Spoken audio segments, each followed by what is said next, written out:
Თითოეულობა საქართველოს მაღალმთიან რეგიონებში კობი-გუდაურის გზის მონაკვეთი ამ დრომდე ჩაკეტილია. ტრანსპორტის მოძრაობასთან ერთად უამინდობამ პრობლემები ტურისტებსაც შეუქმნა. სინოპტიკოსების პროგნოზით ნალექიანი ამინდები 12 იანვრამდე გაგრძელდება.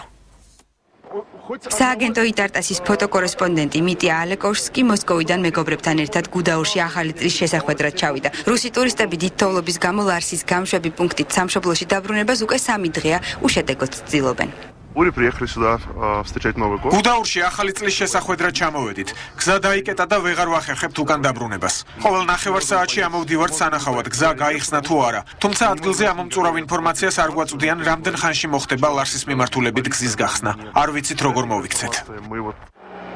კობი-გუდაურის გზის მონაკვეთზე საგზაო დეპარტამენტის სპეციალური ტექნიკა და საპატრულო პოლიციაა მობილიზებული. თუმცა გზის გაწმენდითი სამუშაოების დაწყება ცუდი ხილვადობისა და ზვავ საშიშროების გამო ვერ ხერხდება.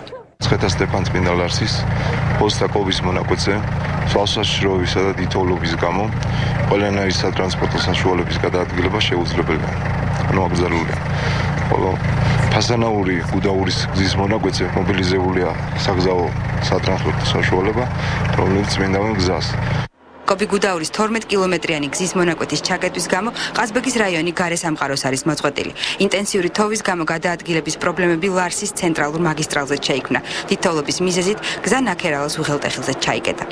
რაც შეეხება კობი-ლარსის მონაკვეთზე, იქ მიმდინარეობს გაწმენდითი სამუშაოები და მოძრაობა დასაშვებია მოცურების საწინააღმდეგო ჯაჭვებით. სინოპტიკოსების ცნობით საქართველოს მაღალმთიან რაიონებში ინტენსიური თოვა 11 იანვრამდე გაგრძელდება. 9 იანვარს საქართველოში კვლავ მოსალოდნელია ნალექი, უმეტესად თოვლის სახით, ზოგან ძლიერიც. მაღალმთიან რაიონებში შესაძლებელია აღინიშნოს ქარბუქი, გუდაური კობისა და სტეფან-წმინდა ლარსის მონაკვეთზე ზვავსაშიშროება.